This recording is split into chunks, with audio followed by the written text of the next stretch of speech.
Welcome back, everybody. Hello, my name is StereoRuss. We are here with Jack Stearns-Ley of Jack Stearns-Ley. How you doing? I am doing very well. Yeah, how are you? Pretty good, pretty good. Jack is a singer-songwriter here in Hamilton, Ontario. He just released his first solo-ish album, Dottie Sketchbook. It's also in the band Smit. Did I get all that right? Yeah, that's right. Okay. So we are here. We're live at Catherine North. Thank you to the folks at Catherine North for allowing us to be in this beautiful space. And before we hop into things, like Jack, thanks so much for taking the time, middle of your day, you're a busy guy, and for you to sit down with me right now, it means a lot. So thanks so much for coming in. Oh, of course. Thank you so much for having me. I think, I don't know. I do like talking. And it's nice to have an opportunity to like really go deeper into some of the stuff I've been doing recently. So I really appreciate the thing. I love it. Yeah, I love it. And for those who don't know your music, I kind of tease it a bit, singer-songwriter. But there's other people playing on it. You're playing piano primarily. Is this accurate? Am I nailing the marks here? Yeah, I'd say so. Like I do some acoustic guitar, but piano is my main instrument. And I kind of try to take the singer-songwriter thing and with other musicians and all that, add a bit more texture, maybe a bit of jazziness, a bit of, ambient texture. A lot of the musicians that I play with are not from the singer-songwriter world. They're either in like rock bands or like they do jazz stuff. And so I'd like to kind of bring that sound to it. Yeah, so tell us a little bit about this album. Dottie Sketchbook, written by yourself primarily. I guess that's... Yeah, all of the songs were written by me, but I'd say it was arranged by myself and others. Would be the big thing. So, at what point would you you have the song, and then at what point are you like bringing it to? First of all, who else is in this project? Who helped you with the project? Okay, let's set the table where it needs to be set. Yeah. So I made a kind of like in the middle of high school, and like some of the worst years of my life, like kind of like a nightmare time when I was like trying to work out what I was doing and I was like a confused teenager. I made this album called Bay Street Ghosts, which I don't recommend people listen to because it's old and kind of sucks. But it's like, it was an important album to me because it was a thing where I went and I recorded it and I was like, this is all my emotions. And I think some of the stuff holds up. But I made that, and as soon as I released it, I kind of hated it. And so I kind of like put it away. So I did that and then I kind of stopped. I started writing stuff, but I didn't really play any shows at the time. I was doing the Smit stuff. I was doing punk rock music all the time. So you're doing Smit, which is punk rock. Yeah. You wrote an album before, you didn't like it, don't listen to it, everybody. You're in Smit, you're doing punk rock, and you're kind of like, what, you want to explore different things, you want to go back to your roots, like what's kind of going on here? Right. So I've been like writing songs all throughout this time, and I always intended to make another solo album, but it's just hard. Like when you get one creative thing and you get really into it, it's hard to like then like switch gears. But you're talking specifically with like Smit as an example. Yeah. How do you do the punk rock stuff and still make time for all the other things? Mm-hmm. Yeah. And I had some friends too. So some of the people that are on the album, the two main sort of like creative people that I made this album with are Noel. I'm going to mispronounce his last name, but Roshmo, I believe. I'm sorry, Noel. Noel, if you're listening. And Aaliyah Krulicki, and they were both also in like kind of like a punk rock band. What band was that? It was called Cherry Dime. It broke up, but they were dope. But I knew like, it was a cool band, but also I felt like they had like a lot of nuance and stuff in the way that they were playing that kind of felt like it wasn't fully being explored in that band. And I knew Aaliyah wrote songs too. She was doing her singer-songwriter thing too, which she does. And you can check her out whenever she does another show because she's an amazing songwriter, Aaliyah Krulicki. And so Noel is like, he's 2 years younger than me. He's in like high school and he is like so talented. I think he might be a bit of a genius because he... and he was on drums? He was on guitar. He was on guitar. And sorry. he's like... the most nuanced guitar player I've ever heard. Like he like, you know, in some ways he's like, oh yeah, he's a guy playing guitar. But then when he gets into his zone and he does the stuff, like some of the stuff that he's doing on this album, and it's like, it doesn't even sound like a guitar. And he's able to like make all these like beautiful, like nuanced sort of like ambient tones. Anyways, he's amazing. And so he was booking shows and he was trying to book Smith for a show at Rooney's. And we couldn't do it. But I was like, oh, by the way, I do my own music. And I did a show alone. And then the next time I did a show, I was like, hey, do you want to play guitar for me? So, you know, it was kind of just like standard singer-songwriter music until Noel came into the picture and he added so much like interesting color to it. And so that show that he was playing with me, it was just going to be the two of us until like 2 days before it. And I was talking with Aaliyah and I was like, hey, do you want to do one of your songs at my show? Like, and then like do some vocals for some of my songs. And she's a vocalist. That's what she does throughout the album. And yeah, and she was like, sure, let's do it. And then so I performed with the three of them. And then that was it. Like that was what I was doing. The music was so much more nuanced and colorful and interesting with those added musicians. And I was like, I want to explore what this sound is with these people with me. So it sounds like it was like less you trying to be like, I need these people in my group. It was more like it kind of happened organically. And then these different, I always use this analogy where it's like different ingredients came together. Like, whoa, that's interesting. I think that I'm really lucky to have a lot of really talented friends. And I kind of just wanted to explore what it would sound like with different sounds. And that's kind of how the entire sound of the album came about, which was just like over time, sort of like picking up musicians and being like, hey, can you add your flavor to it? So like it's kind of like a JRPG and you're like the main character. Yeah, definitely. And then you keep like, oh, this guy, oh, this person, and collect them. That's funny. Yeah. And it's like, I think that because I don't got money. I'm broke. I'm trying to save for college. We're all a little bit broke. Hey, give this guy, go to his shows. Sorry. Yeah, but yes. But like, so I can't really like pay musicians for rehearsals, for example, very much or very often. And if they're doing stuff under my name, it's not like when you're in a band, it's like, oh, we're all broke together and we can't, right? Yeah, and you all feel like you have some like you know, teeth in it a tight Yeah, but it's when it's my creative project that I'm bringing people on. It's not like something where I'm like, okay, we're going to practice every week and we're going to have this tight set where we're like all, you know exactly what we're doing. So because of that, the musicians I kind of like brought on for shows and all that were like people that I knew I could really trust. Yeah. And it was like, we have one rehearsal before we go on and we learn all the songs and it's just kind of jammy. It's like, okay, there's this part and this part that's kind of written out. And otherwise it's like, you know, the key, you know, the structure, do something cool with it.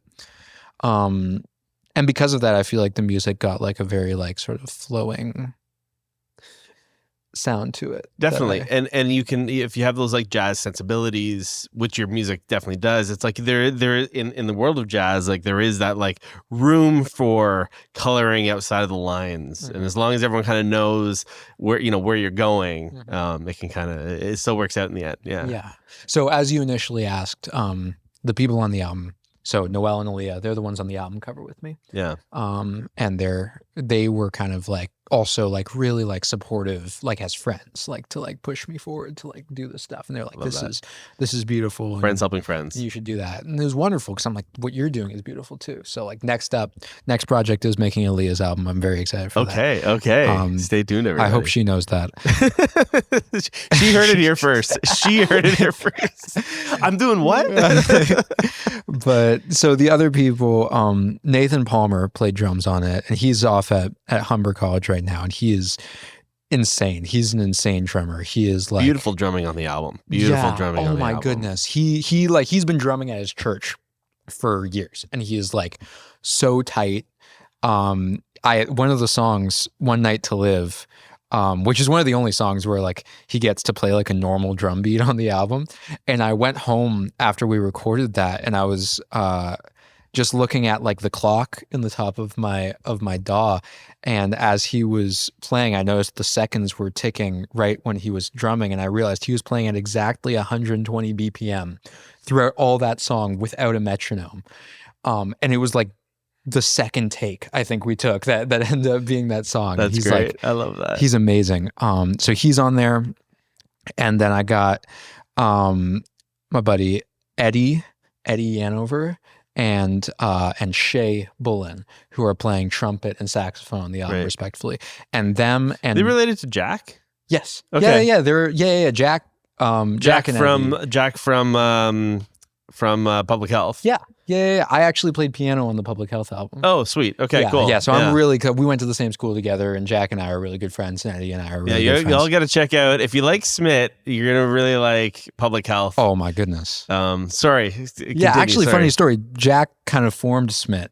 He we didn't, like, me and Rowan, the guitarist of Smith, we were really good friends and we wanted to start a band, but we didn't know Zach, our drummer. And Zach is like childhood friends with Jack. And Jack's like, I know this guy who's been wanting to play drums for a minute. And Jack was like, you guys should start a band. And Jack was there for like the first couple of rehearsals of the band and kind of like helped us come together. Yeah. That's great. He's a great guy. He's like, he also just released a solo album, Jack Yanover, which is on Bandcamp. It's like his third one, and it's really good. I'm telling you, everybody, like there's something in the water here in Hamilton. That's a Ben Rispin quote. I'm gonna take, but also quote reference Ben Rispin, that like the music scene, especially with like this I'll call you guys like the younger crew. Like there's a real energy happening here. I'm not sure. I'm able to see it from like a 10,000 foot view because I'm like, separated from you all. But like, I don't know if you recognize like the energy that you guys are bringing to the city. Well, I really appreciate that. It feels like energy. Like it's a really wonderful thing to take part in. And also, like, this is going on a tangent, but like since like the Casbah closed and all these places, like it was, for a bit, it kind of felt like, is this it? And then with COVID too, and we're all like, what's going on? Especially for like the young scene, like a lot of high school bands, maybe they can play in 19 plus venues, but no one's coming to see them because all their high school friends aren't going. So like, it really felt like when that place closed, it's like, oh, is this it? But like, they're a new, like it's a new thing that's starting, and there's a lot of places, and it really feels like that energy is keeping on, and it's like transforming into different things. So yeah, I feel that it's kind of like the analogy of like a forest, like a tree an old tree falls, and there's like, is the forest dead? No, the forest isn't dead. There's new trees that come up, and and like Ooey Gooey's is a great example. Is that one all ages? Ooey Gooey's? Yeah, I think at least some of the time it's all ages. Like I think they might have 19 plus shows there, but it's. Or I could be wrong. I don't know. But yeah, I think that's interesting what you're saying about like when the Casbah closed. It didn't occur to me as someone who, I'm older now. Like I'm like, you can play a show anywhere. But I guess for younger folks, like the 19 plus, or I guess like the all ages places are really valuable. Yeah. And also like the places that will accept anyone is helpful too. What do you mean by that? Well, like when Smith was starting as a band, a lot of our first shows were at the Casbah, because it's like, if we've never played a show before, we could email the Casbah and be like, hey, can we play a show? And they'd be like, yeah, for sure. Which we couldn't do at some of the other places that a lot of our friends that were in bands that were around for a bit were playing. Like, for example, like Into the Abyss is a great place that like is really important to, I feel like, the young scene. But they don't do shows super regularly. So like they do, but not like the Casbah, which had a show like every night. Like yeah. So it's harder to like play a show there if you're just starting out as a band. Mm-hmm. And so it was really valuable to have venues, and it still is really valuable. That's why like I think like Vertigogo was another place that was like that, where it's like it doesn't matter what you are, you can play there. Yeah. Like you can always play a show at those venues. Which is really cool. I think it's really important because like when Smith started, we weren't good, like and we needed to play shows. We needed to be able to be like, okay, you're not good, but we'll have you again. Well, there's so much like, and you're bringing me back to when I started my kind of music career, and like I'm playing shows and I'm like young, like high school, and I'm so nervous. Like I remember like just sweating, my pick kept dropping, and I'm like, this is a horrible experience, but it was so fun. But like, it doesn't matter how much practice you do in your basement, in your rehearsal space, nothing beats playing in front of people and playing live. Like that's how you get better. Mm-hmm. Yeah. Definitely. And I think that going back to my record and the musicians on it, like Noel, he was playing shows at the Casbah with his band when he was in like middle school. I'm like, who does that? He wasn't even like, it's not like my parents put me into this thing. It's like a kid band. It's just like he really wanted to be really wanted to do it. And they weren't great because they were a middle school band, whatever, right? And like he has been in he has so much experience and he's like still so young. And I think that was something that really amazed me, that he was like so refined when I started playing with him. And that's something that's been so cool about the experience of making this album and playing the shows for my own music, is that since when I started in Smith, none of us were refined. We were like, it was all our first band, Zach, our drummer, he's an insane drummer, but he never took a drum lesson in his life. He doesn't know what a key signature is, right? He's just like, I'm hitting drums and I'm really good at it. He's so good because he listened to a bunch of Foo Fighters and he hits drums louder than anyone ever, right? And Rowan's a cello player and he picked up guitar to like play in our band. And I didn't know bass. So like when we started, none of us were refined. We had to learn that, but it was really cool to go into like doing my solo music and have all these musicians where it's like, oh, like you're really good. And you think of things that I would never think of and you make it so much better. Yeah. Nathan Palmer, the drummer, he's great. And he's an example of like kind of pulling in to a space that he's not really used to on this album. Cause he's like an R&B guy. He's like a gospel guy because he's played in his church, and he does a little bit of everything, and he's so good. But he, I think that he was a little confused when we started recording for my album, because like the first song that we recorded on it is Stars. The first song. The first song on the album. Yeah. Not the first song on the album. Oh, sorry, it's not. That also has stars in brackets, though. Yeah. Because it's like the musical motif from Stars. But the song Stars was the first one we recorded with drums. And on that song, it's like super loose tempo-wise. It's like kind of like by feel, and it's like really out there. It's weird. It's like the song about me like crashing out at a party and like recognizing like the like generational elements that have led me to be in this place and how I may have let down my parents, whatever, right? It's like a lot. It's like, and it's not a place of sound mind. So it's a little chaotic. And it took us a minute to record the drums for that because he was trying a bunch of stuff and he was doing like this really great elaborate drumming that was like using all these strange polyrhythms and stuff. And I was like, great, but can you try it like this? And I just like hopped on the drum kit. Simple. Yeah. Not even simple, just like no pulse, right? And all that. And then he just looked at me and he went, oh, so like a sound check? I was like, yeah. And he was so frustrated with me. And then he played it and he aced it. He was so good. The drums are like amazing, just how I imagined it in my head. And then you can hear it on the album. I decided not to cut it out. You can hear it right at the end of that song. He goes, you like that? And then it but yeah, he's like amazing. And then he like, we had him like, we recorded the album over 2 days in a friend's house. Yeah, so let's talk a little bit about this album. So to put it into perspective, when you throw on the album, when I first threw on the album, the first thing I noticed is that it's like it has very loose production. And at first, I'll admit, like I didn't quite understand what you were doing. I'm like, because it's not anything that I'm normally listening to. And it took me, and this is to encourage everyone else who wants to check it out. Like I had to kind of like listen through half of it to kind of like get it. I'm like, oh, I get what he's doing here. So then I went back and listened through the whole thing in full. I'm like, this feels good. It feels right. It's a beautiful album. And it is so unique in a world where everything is like overly polished and like AI influence. Like you can really feel you're kind of going against the grain on this one. Oh, thank you. Yeah, I part of that is by choice and part of that is by necessity. I think Smith was I recorded my album and Smith's new album like within a month of each other. And so when we recorded Smith's album, we got Ben, who is the drummer of Public Health and also the drummer in White Rabbit, and he recorded the Public Health album. Yep. And he is like an amazing producer. And we went to this church in Kitchener, and he set up like 15 mics all around the church and recorded us, and the album sounds so good.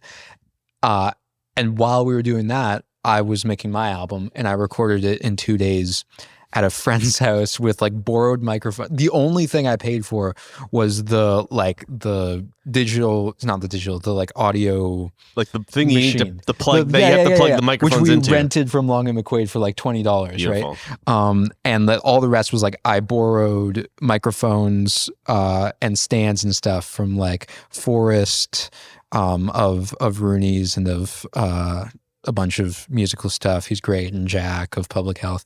And I was just like, I'll owe you one.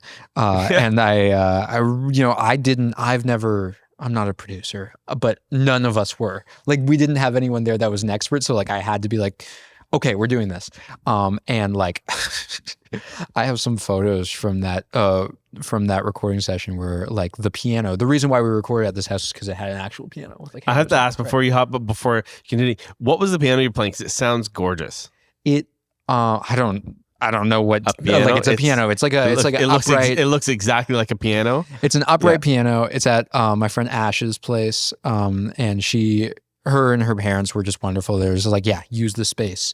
That's so good. So anyway, sorry, the continue. piano's like in the dining room, and the dining room and the living room are like kind of open concept. So we like moved the table from the living room out, and we like set up the drums in the living room. And then we had me on piano in the dining room, and we had Noel on guitar, like kind of in the middle. And we recorded as much off the floor as we could. We took like bed sheets and we put them up, on the wall for some sort of baffling sound. Yeah. And it was the first time like doing anything like that. It was a great experience, but it was super stressful. For the first day, we couldn't get the stuff to work for like halfway through the day. So Nathan, the drummer, had to leave like 2 hours after we started recording the drums. Right. So almost all the drums on the album are like first or second take. And you think, okay, this is what I got. This is what we got. And the way that we recorded is like, we tried to get it as off the floor as possible. So I had some friends there that like, if they weren't playing an instrument, we just gave them like a tambourine or like a little percussion instrument. Just to fill it out? Yeah. And we just put some like phones around the space with like voice memos on. Yeah. Well, yeah. Tell me about that. You mentioned that before the interview. You like, what was on the phones? It was just voice memos. So we were recording through the phones just to have some like room mics. But we would just have it around some friends that like maybe someone has like a tambourine or like a little bell or something. And they'd record into that, like they would be more predominant in front of that microphone. Is that the idea? Yeah. The microphone would be around them. Did you use any of those voice memo recordings on the final? They're all over. So it's all sort of like my room mics or like the voice memo recordings. That's amazing. And then I also like spliced like on Birthplace, I took like all the recordings of us talking between songs and I like mixed them into the background to have like the feeling of like, I don't know, being in a room, being in a space. And so we recorded all like that. And I did some overdubs afterwards at my place, and I produced the album too. Like I engineered it, and I don't know how to do that at all. But I tried my best, and I was really stressful because I kept on getting, recordings back from the Smith album. I'm like, oh my God, these sound so good. And I'm just trying to turn this knob. Oh my God, do something. And I swear the album sounded terrible. Like my album sounded terrible until like the last minute. I got some feedback from a guy named Phil, who's a great musician and producer. He's in Nostra and stuff. And he gave me just like some free feedback because he's great. And he was, showing me some like plugins and stuff. And I think something that I realized late in, like I need to stop focusing on making this album sound good. And I just need to focus on making it sound like it's in the same room. What do you mean by that? Well, like, the last touch that made it work was, I added like so much reverb to the vocals throughout. Not like reverb like cool space reverb, but just like making it sound like it's in this room. And because all of it sounds like it's in a room, because it doesn't sound like it's recorded in a studio, because it's not, and I didn't know how to record it like it would be in a studio. So it was about like taking the vocals and making, adding this reverb to it to like make it sound like maybe the mic was over there the whole time, and all that. And I think that like I really enjoy how the album sounds, because it sounds like how it sounded when we recorded it, a little lo-fi, but there's like, there's an earnestness to it. There's an honesty to it that I really, really like. And I think like the way that you produce it and the way that it sounds, and for those like, go check it out and go listen to it.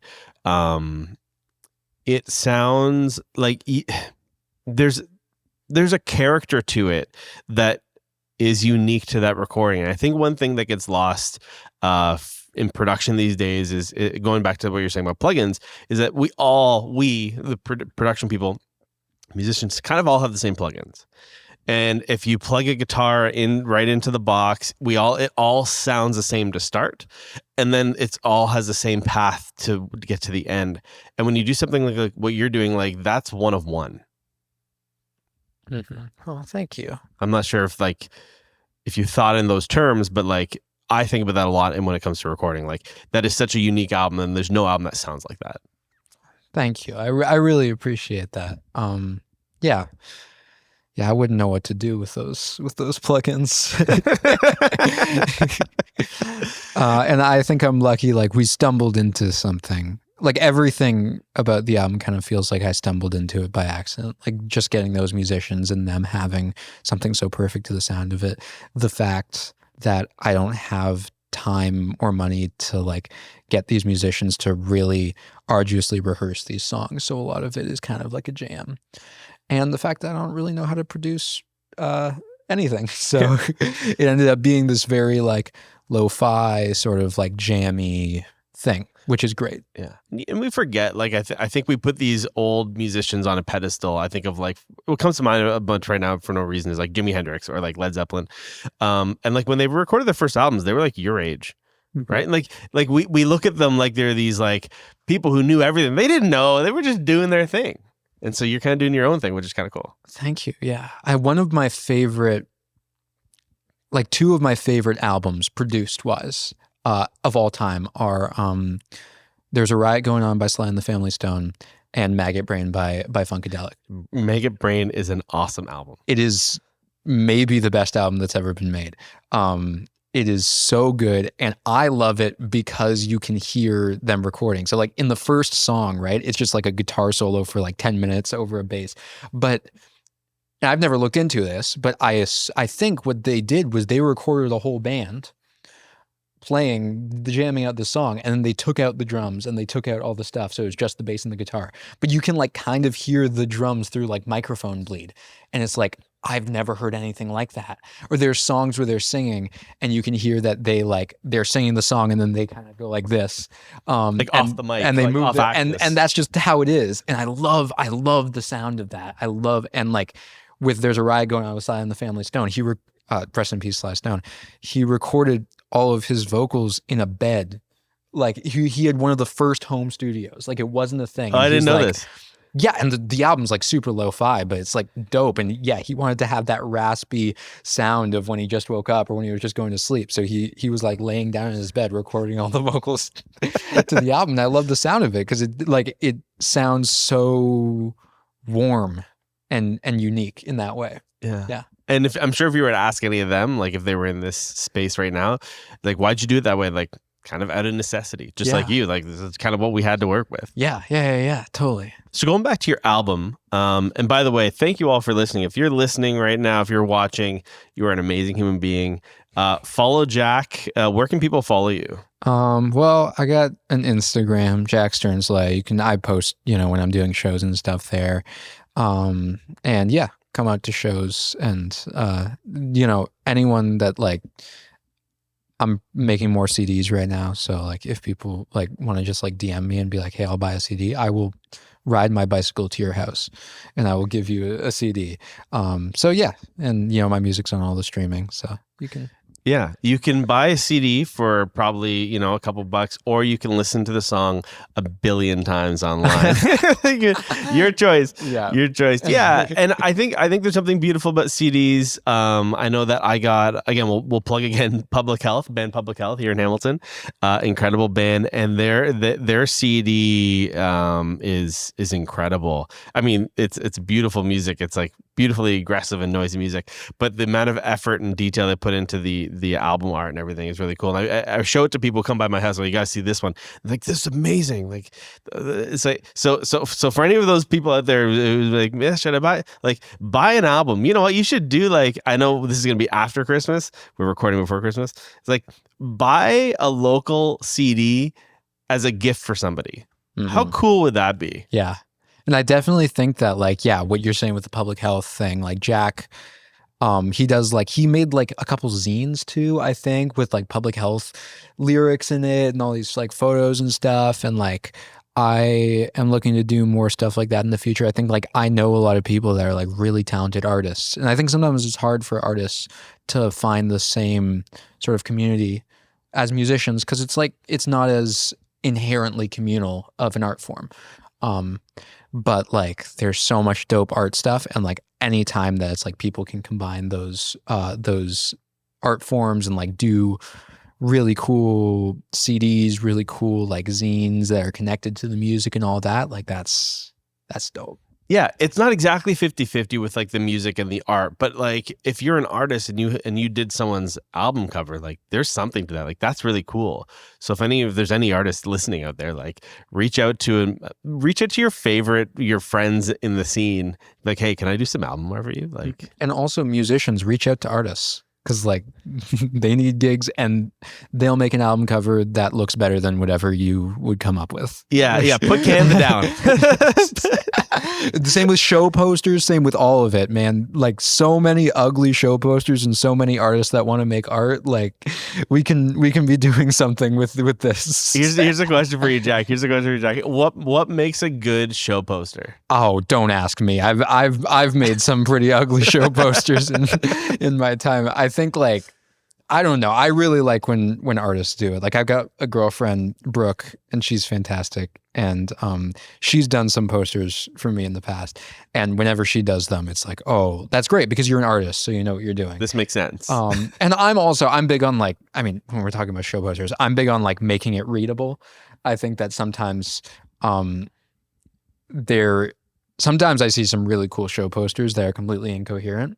And one of the things that I sometimes push against within local music scenes is the idea that like we got to be super cool in a way that might exclude people that aren't as into the scene.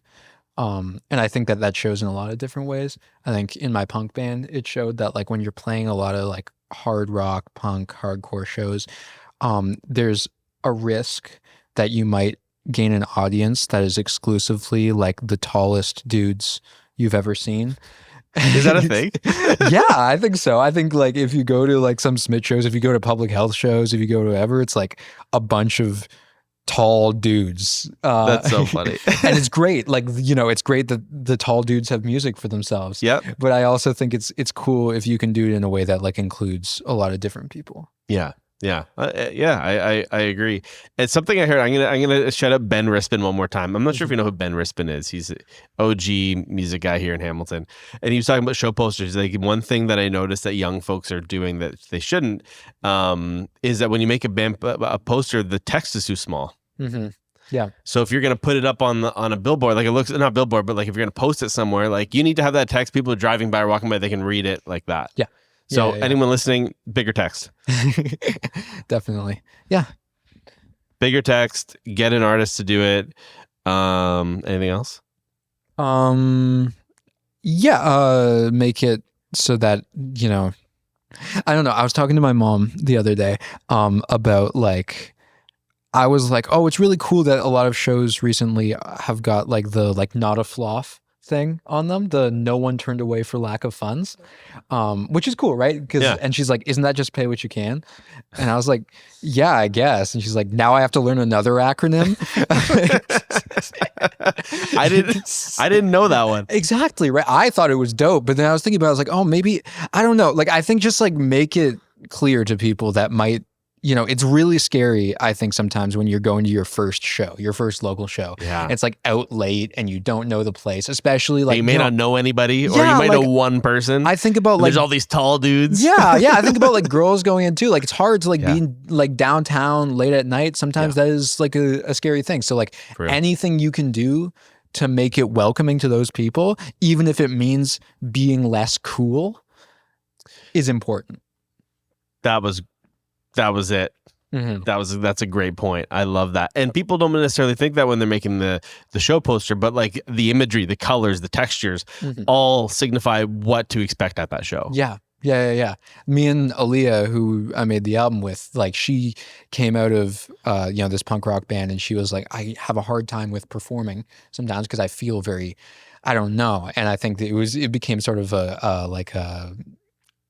tagline for us, going back and forth, to be like, don't be cool when you're trying to, like, when you've got a creative thing and you're stuck on it, is it because you're trying to be cool, when instead you need to be accessible or honest or something else? Because it's kind of a drug being cool, like especially if you're in like a rock band, like you go up there and people are like, oh yeah yeah. And you just want to be like the most like badass, like I don't care about nothing, right? But sometimes you got to be honest or emotional or accessible before being cool. Let's go back to the album a little bit. Dottie's Sketchbook. And I'm just going to throw this out there. It could be right, it could be wrong, but it's like, it seems like or feels like every song is kind of its own sketch. Mm-hmm. Is that inaccurate?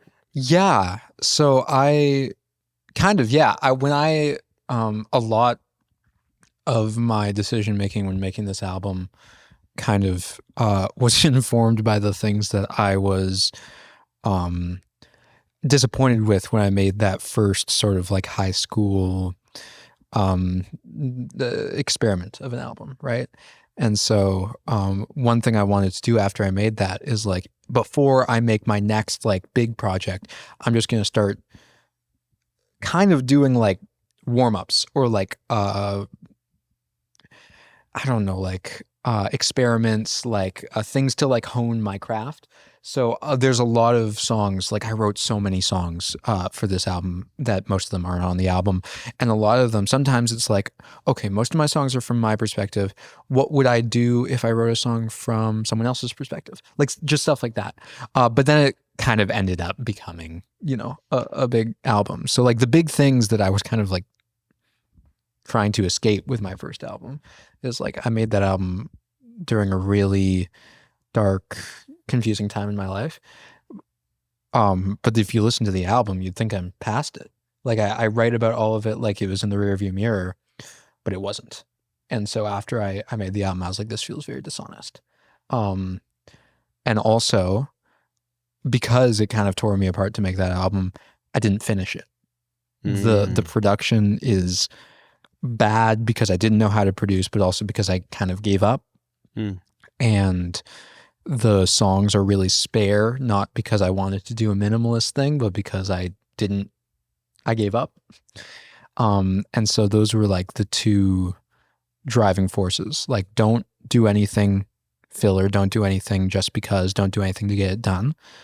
And don't write about something that you're not done with, like it's over. And so with this album,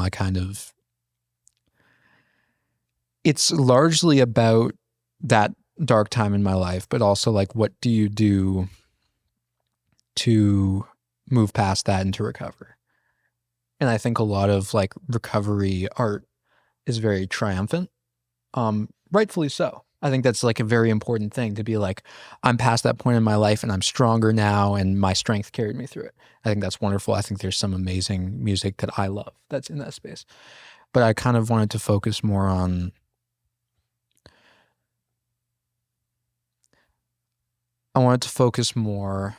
like the parts of it that are actually quite difficult and that are quite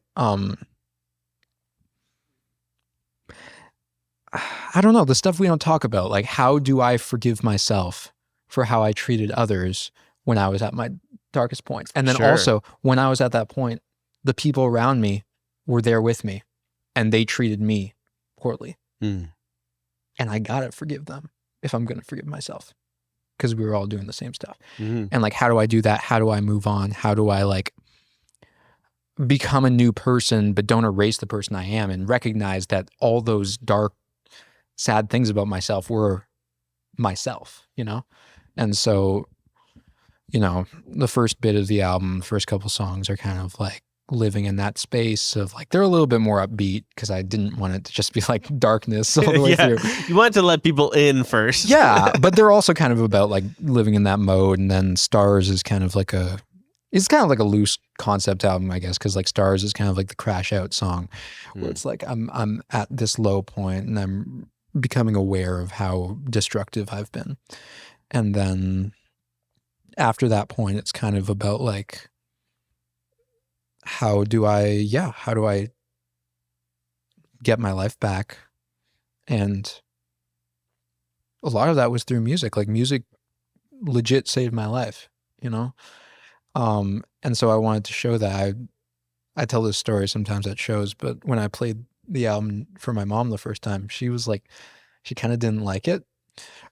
She was like, where, like, it just, she said to myself, like, she said to me, like, it kind of just sounds like you're really depressed and I don't see any hope for this guy. And that's not how you talk. I shouldn't laugh, but I know where you're going it's from, real, right? Like I hear you talk about all this like community and love and this and that, but then I hear the album, it's just like a lonely dude that seems really depressed. Yeah. And so, you know, with the shows and with the album, I try to like add the love with the musicians. Yeah, it's interesting when you're sharing like the story. Like you think of like any kind of tragedy, whether it's in theater or music or anything, and it's like, well, the whole thing is a tragedy until the end, effectively, right? And I feel like this, I can't remember the second last song is just like, that's such a triumphant song. Drive Me to the Store. Yeah. Like I'm like it feels like you kind of like pulled it, like you got it. Like is that accurate? Am I reading it? Yeah, I think like that song, it goes like the chorus of it, like the first couple lyrics are like, baby, I don't fear you for loving me with force. There's some pain you can't explore and there's some anger you can't hold back. Which is like kind of like that forgiveness piece. And then saying with heaven in the rear view, drive me to the store. We're not children anymore. And baby, you should know that. Like kind of being like, I don't know. It's like a song I wrote the chorus of that song when I was in that really dark place. And then I wrote the verses like after I'd kind of like, you know, like done some growing. Mm-hmm. And so it's got that hopeful bent, and it's kind of like, I can't hold any of this like resentment or aggression or, you know, pain. Like I hold the pain because I have to, like, I never want to forget exactly what I was like and what it was. But also it's like, we got to grow up, you know, and that's kind of a beautiful, hopeful thing. And also like a difficult thing. Yeah. Like the end, like, again, kind of like the forest, like something dies and everything grows in its stand. I think that's a very common thing for people kind of in your stage of life. Like, you know, you're just out of high school a couple of years, so much change in the last 2 years. And so you're trying to make sense of like, well, who am I as an adult? What part of my past do I keep with me? Like, I get it, man. I get it. Yeah. And I think it's also just about like finding that you are like worth it, which is like kind of feels like a you know, a thing that goes up on a cat poster to quote the Lego movie. But there's a song that didn't make it on the album it didn't make it because of pacing and because we tried to record it and it didn't really work, but it's my favorite song I've ever written. I play it live.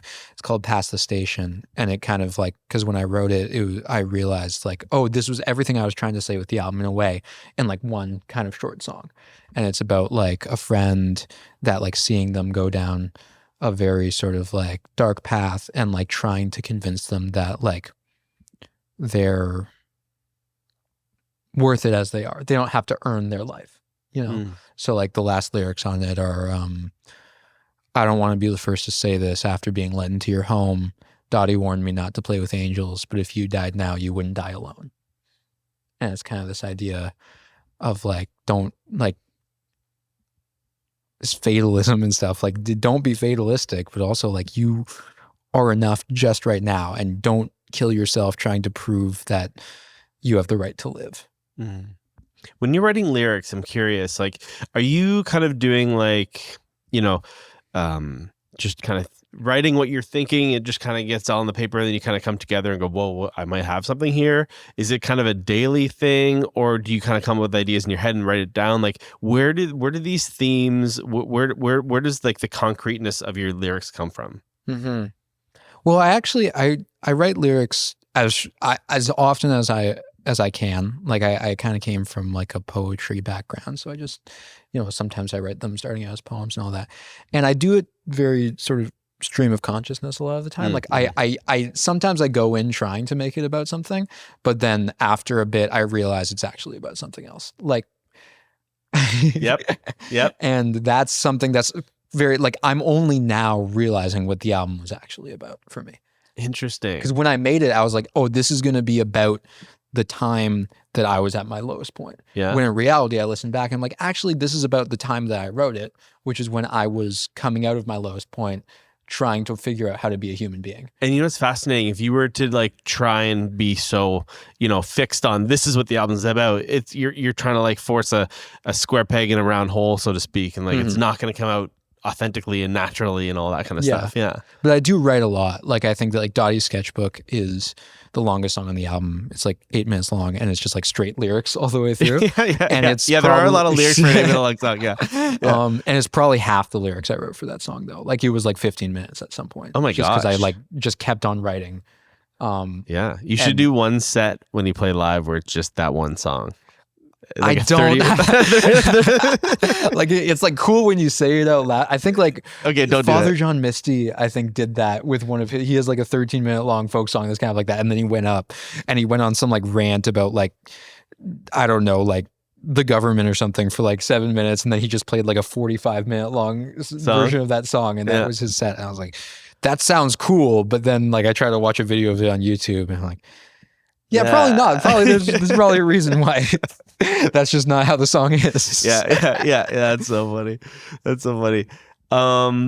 So for anyone who listens to it, again, Dottie Sketchbook, it's an incredible album.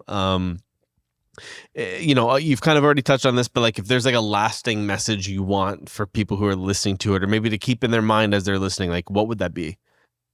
The magic is in people. It's in community. And I think that like sometimes it's okay to not have the strength to have the words to say that fully. I don't think I was able to fully say with words all the things I wanted to convey. And so I relied on the other musicians I made it with to convey that through the music. And I think that's the important, it's about the people around you. It's about like making something beautiful together in your relationships, in music.